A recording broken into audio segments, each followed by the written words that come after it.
Nós temos agora o Igor Cavaca, analista de investimentos da Warren. Igor, mais uma vez, obrigada por estar aqui com a gente. Sempre muito legal conversar com você. Tenha um ótimo dia.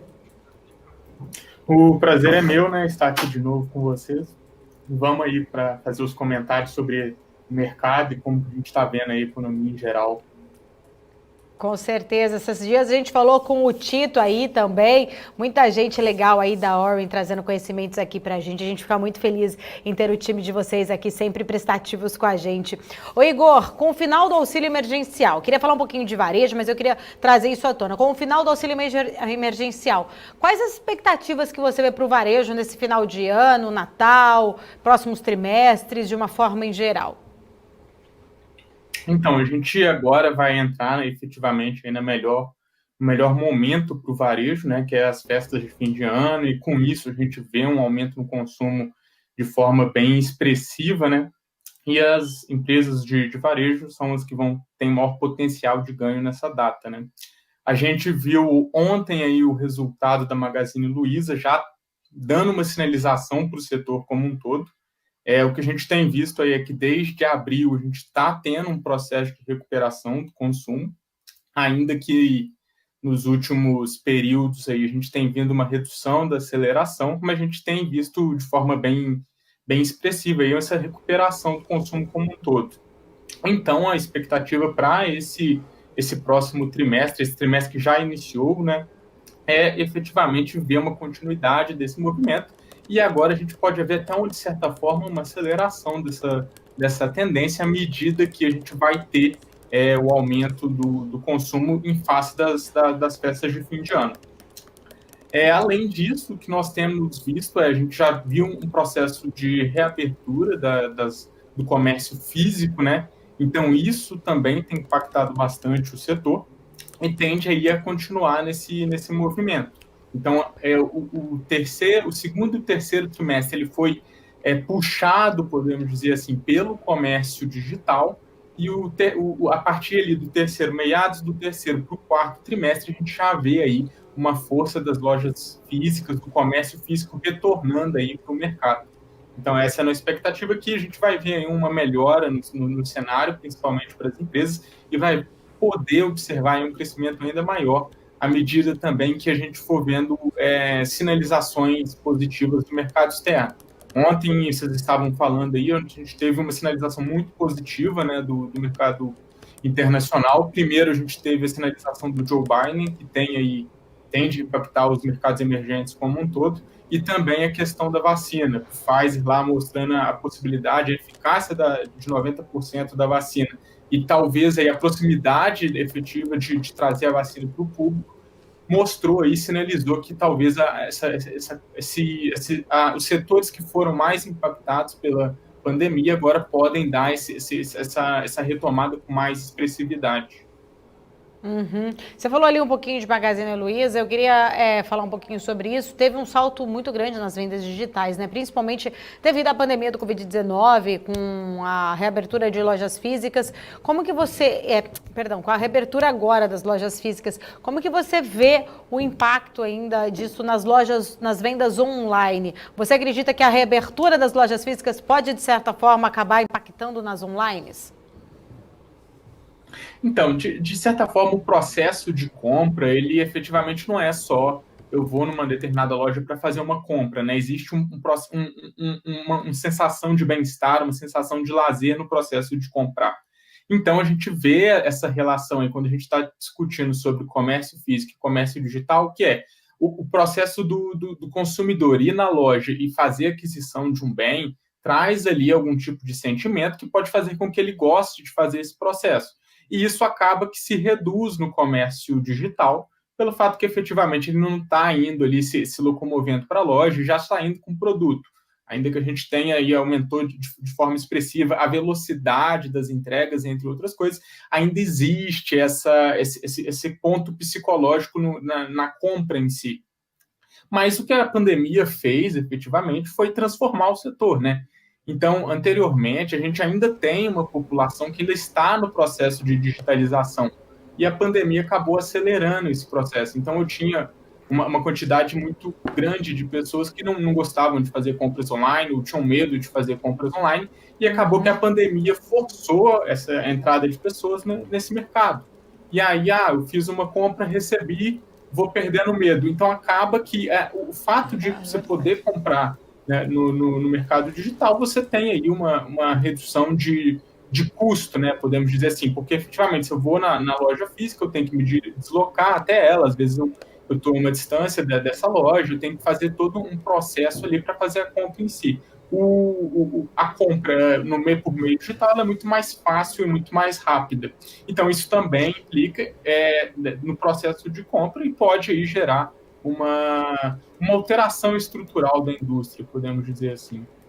Sem contar que acho que tem muita gente que não leva isso em consideração. Eu adoro, eu compro muita coisa online e eu acho que tem uma vantagem muito grande que a legislação permite que dentro de 7 dias, quando você faz uma compra online, você pode devolver, né, e pedir o seu dinheiro de volta sem ter problema nenhum.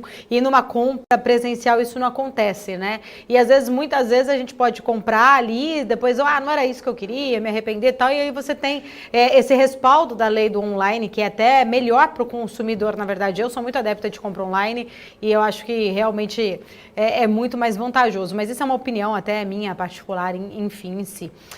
Falando um pouquinho, Igor, da Amazon, ela anunciou ontem, né, a abertura de 3 novos centros de distribuição aqui no país, com uma expansão ali de mais de 500 municípios que vão ter entregas gratuitas para os membros da Amazon Prime, sendo que o Brasil é o país com maior crescimento em número de assinaturas Prime.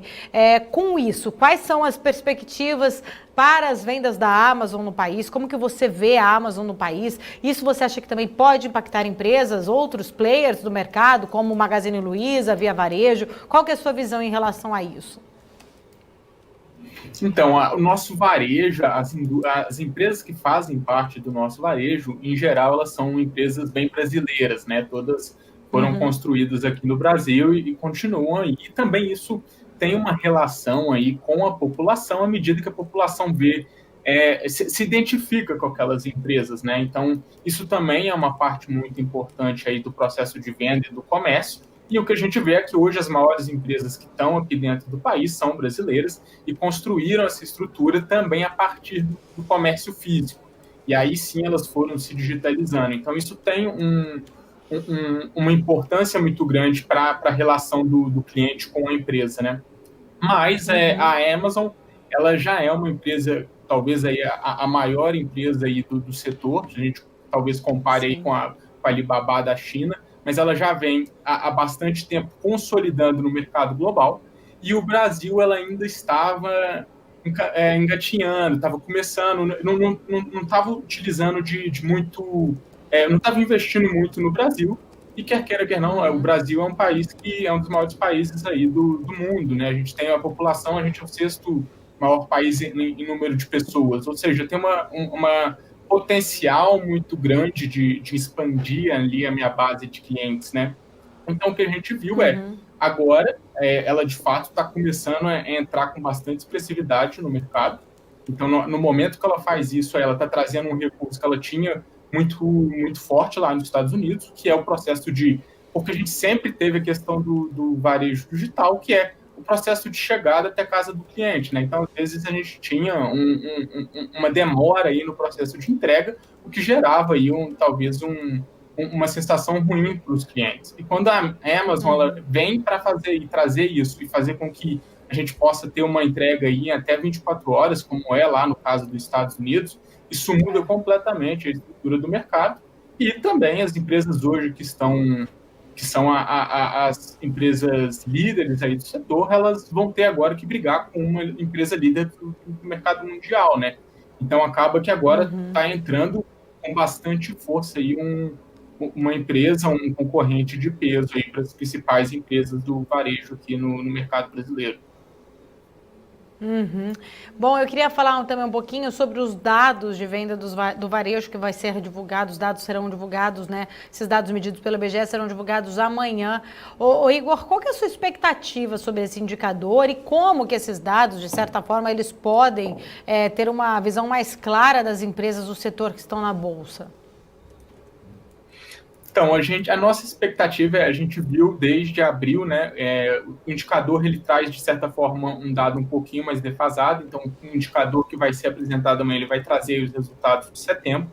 E isso pode mudar um pouquinho a visibilidade em relação ao que a gente está observando, por exemplo, agora no quarto trimestre. Então, o que a gente espera é que esse indicador ainda venha com o crescimento que a gente tem visto desde abril, mas com um pouco menos de aceleração, para efetivamente, a partir de agora, de outubro e novembro, a gente começar a ver uma aceleração aí na venda do varejo. Mas, de certa forma, o que esse indicador está mostrando é retomada da economia, né? E quer queira, quer não, o consumo é a matriz aí que vai fazer com que efetivamente as empresas continuem produzindo e também continuem investindo, né? Que talvez seja aí o principal ponto. Então, se eu vejo essa retomada do consumo, eu vejo a retomada também do investimento por parte das empresas, à medida que elas precisam aí de dar vazão e de ofertar uma maior quantidade de produtos. Então, de certa forma, a gente vai talvez veja um pouquinho aí de desaceleração em relação ao mês anterior, mas a tendência é que isso volte a aumentar aí até dezembro. Mesmo a gente tendo Black Friday ainda esse mês de novembro, você ainda, mesmo assim, você acha que pode ter que ter uma desaceleração?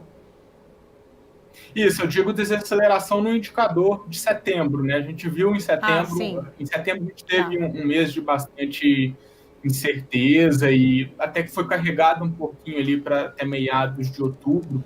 Isso vai impactar o consumo à medida que as pessoas vão observar se efetivamente elas têm aí a disponibilidade de recursos para gastar ou se elas vão poupar um pouquinho para se precaver de algum cenário mais negativo, né? Mas o que a gente viu é que passou, por enquanto, né? A gente, no momento, a expectativa de retomada do mercado, de retomar com essa saída de vacina já para os próximos meses, isso reduz aí a incerteza com relação à economia, e com isso também eu, consumidor, posso começar a gastar um pouquinho mais.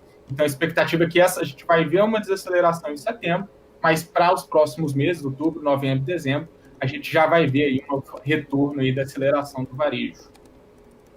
Sabe que quem tem uma lista grande aqui para compra de Black Friday é Marco Saravalli, né? Ele já está com uma listinha ali de tudo que ele está esperando, né, Marco, para comprar agora. Porque o Marco, ele é assim, ele tem o escorpião ali no bolso, ele só espera a promoção mesmo chegar. Quem sabe vai sair a champanhe agora que ele está devendo pra gente, né, Marco? Quem sabe na Black Friday você compra ali, né? A famosa lista de presente pros amigos, pra família, Você né? já adianta o Natal? Aquela famosa toalha de prato, né? Toalha de prato, aquela meia, né? Tá chegando na lista. Mas você sabe que é uma boa. Eu já fiz isso em outras épocas, adiantar o presente do Natal na Black Friday. Funciona, dá uma boa economia, já é alguma coisa. Não sei se o Marco também dá presente para alguém, na verdade. De 2022, né? Fala, a gente Marco. tem que aproveitar que a gente não sabe o dólar como é que vai estar lá. Exatamente. É verdade. Fala, Marco. Tem pergunta para o Igor? Fica à vontade. Igor, bom dia. Queria aproveitar também. A gente até está vendo aqui, saiu resultados da Magazine Luiza. Vieram bons até, mas o mercado reagindo. Acho que, eu não sei se. Eu queria entender o seguinte: vocês estavam falando em relação à Amazon, né? Se é uma continuidade do efeito Amazon de ontem, né? A gente está vendo as varejistas. Ou se acha que pode ter de certa forma, uma leitura inversa? Porque assim, essas ações subiram muito, né? Magazine Luiza parece assim, vai para R$100, desdobra, volta, vai para R$100 de novo, né?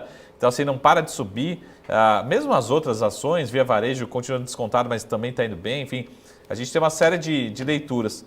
Mas de uma certa forma também, a leitura inversa, que parece essas ações, depende de como você faz a análise, elas estão caras, né? No sentido assim, já subiram muito, múltiplos muito esticados, né? Você tem que colocar muito crescimento ali na projeção, enfim.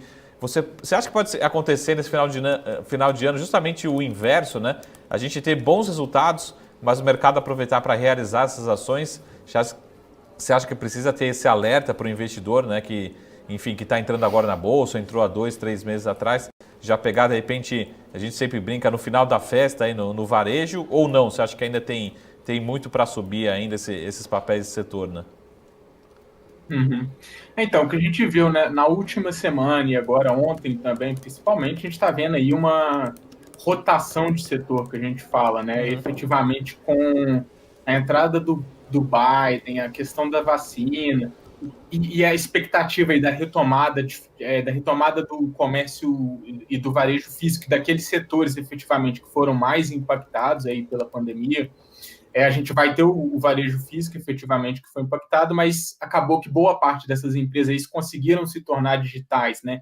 Então elas cresceram bastante nesse período em face de como talvez seja um dos principais setores que conseguiu aí se movimentar ainda nesse momento aí que tinha diversas medidas de isolamento. Então, o que a gente viu aí na última semana, de certa forma, foi aí uma rotação dos setores. Então, se a gente olhar aí o conjunto geral do Ibovespa, aquelas empresas que tiveram aí os maiores ganhos nos últimos meses e ao longo da pandemia, foram empresas que tiveram aí uma rentabilidade menor em relação à média do mercado. E aquelas empresas que tinham sido mais impactadas começaram a vir aí uma rentabilidade mais expressiva. Então, de certa forma, nós vemos esse resultado aí, esse movimento do preço dos ativos aí da Magazine Luiza, principalmente. A gente, é claro, questão ontem da entrada da Amazon e da sinalização de que ela está vindo forte para o mercado, né? Isso, de certa forma, levanta aí uma incerteza para o investidor dessas empresas, né? Mas o que a gente tem visto também que foram os ativos aí que mais subiram, então o mercado está fazendo um processo aí de rotação para aquelas empresas que talvez sejam consideradas as mais baratas. E aí, se a gente for analisar os múltiplos, é claro que tem cada tipo de análise vai ter aí um determinado viés, né? Mas a nossa posição se você, investidor, está investindo por longo prazo, o processo ele acontece constantemente, né? Então, claro que você tem que avaliar a empresa aí, principalmente as empresas de crescimento, né? E ver se de fato você acredita nesse crescimento exponencial que está sendo, que o mercado está colocando, né? Se você acredita e está seguindo essa visão, então ainda é um momento de investir. Isso vai depender bastante aí da ótica que o investidor tem para esse tipo de empresa e também de como ele vê o crescimento dessas empresas. De modo geral, o que a gente está vendo modificação estrutural do mercado de varejo, tecnologia entrando muito forte, a gente viu também as empresas de tecnologia no mercado internacional subindo bastante, e na nossa visão, principalmente, é claro que isso ainda demora um determinado tempo para a gente conseguir ver aí reais efeitos dessa movimentação, mas é uma medida que talvez não tenha mais volta. Então, a entrada no mercado de tecnologia, a automatização dessas relações, ao nosso ver, é que elas vão continuar aí, a tendência é que continuem cada vez mais. Então, é isso que o investidor tem que pesar aí nesse processo e ver se efetivamente ele acredita nessa tese de investimento. Legal, Igor. A gente quer agradecer imensamente a sua participação aqui na BMC News, falar que estamos aqui sempre de portas abertas para quando você tiver um tempinho aí na sua agenda, voltar e trazer sempre esclarecimentos aqui para a gente. Obrigada mais uma vez. E um abraço para toda a equipe aí da Warren, viu? Um abraço para todos. Eu que agradeço, Paulo e Marco. Obrigado. Qualquer coisa, estamos aqui também. Tá ótimo, muito obrigada, e eu quero agradecer